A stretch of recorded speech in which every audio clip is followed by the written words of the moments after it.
can vividly remember when I realised that I needed to consult a professional, and it was in 2001, and it was after I made the hardest decision ever in my life, which was to step away from my marriage.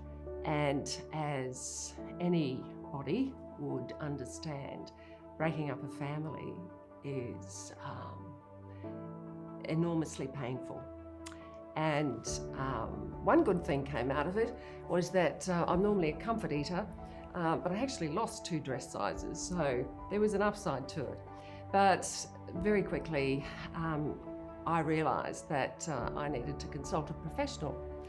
And there's no shame in that, and I speak about that quite openly, because we check our engine oil in our cars, we spring clean our homes, we maintain our houses, and I think it's really important that we maintain our mental health.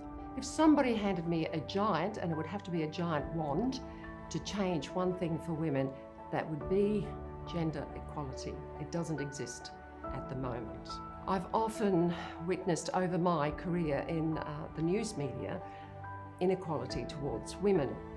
And the sad fact is that if a woman is short in stature and has perhaps a high voice, she will always be trumped, that's a bad word to use, but she will, by a tall male with a deeper toned voice.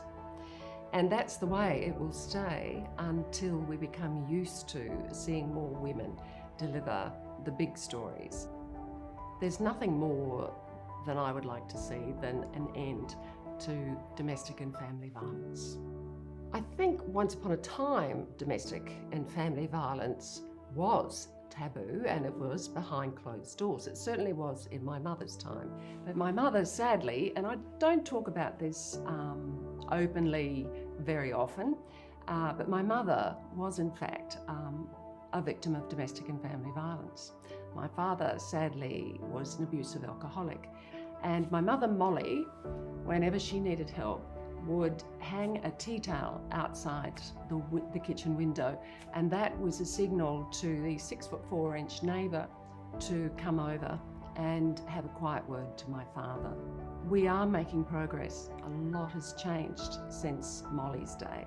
We are able to talk about it. We're able to call it out. There are services, places for women like Molly to go and seek refuge and seek help and seek advice.